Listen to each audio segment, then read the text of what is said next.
Salut, bienvenue à CSN Nouvelles. Aujourd'hui, nous allons faire une capsule sur la météo. Le front chaud est au sud-ouest et il se dirige du sud vers le nord. Et le front froid, lui, il est au nord-est et il se dirige du nord vers le sud. Donc pour le front froid, lorsque la masse d'air froide rencontre la masse d'air chaud, elle pousse l'air chaud vers le haut rapidement car la masse volumique de la masse d'air chaude est moins dense.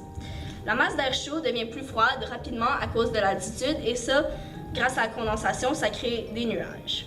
Et comme l'air est humide à cause des lacs autour dans la région, des nuages se forment.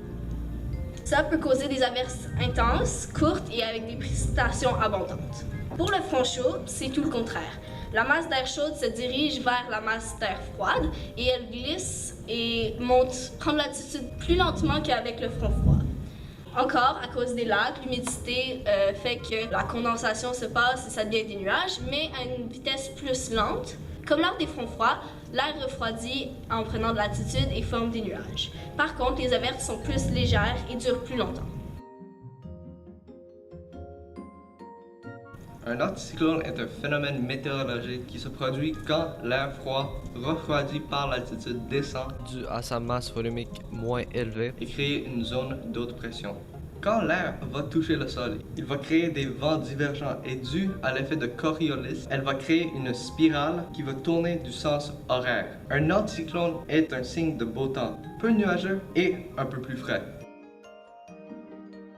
La dépression qui prendra place vers Toronto et Mississauga est en réalité une masse d'air chaud humide qui tournera dans le sens anti-horaire, ce qui va créer un courant d'air ascendant et donc prendre en altitude en cause de sa basse masse volumique. Ainsi, ça créera une zone de basse pression. En montant, cet air va refroidir et donc en même temps se condenser. Cette humidité condensée va créer des nuages et occasionner des précipitations. Donc, il sera à prévoir un temps humide, chaud, avec de grandes chances d'averses, donc préparez vos parapluies.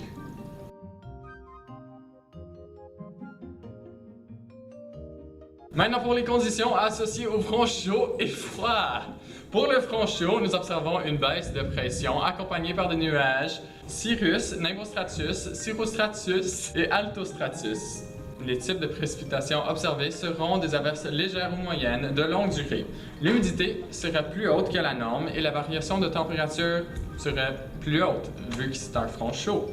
Pour le front froid, on observe une hausse de pression accompagnée par des nuages cumulonimbus, altocumulus et cumulus. On observe aussi des types de précipitations intenses mais courtes. Pour le taux d'humidité, on observe un taux d'humidité plus faible que la norme et la variation de température serait plus froide.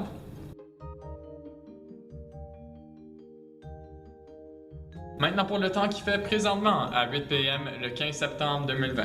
En premier lieu, on observe une dépression située nord des Grands Lacs. Celui-ci est observé grâce à la basse pression qui est 1006 hectopascales, qui est plus basse que la norme. Le taux d'humidité et les vents convergents en sens anti-horaire sont aussi une des indices. En ce moment-là, cette dépression va causer des mauvais temps, une tempête et de la pluie. Maintenant pour l'anticyclone situé sud-est de Connecticut. Il est identifié grâce à sa haute pression, 1025 hectopascales, et ses vents divergents en sens horaire. Pour les régions de Connecticut, on peut observer du beau temps, peu de nuages et une température chaude grâce à la basse latitude. La dépression et l'anticyclone vont créer un front chaud faible et un front froid puissant.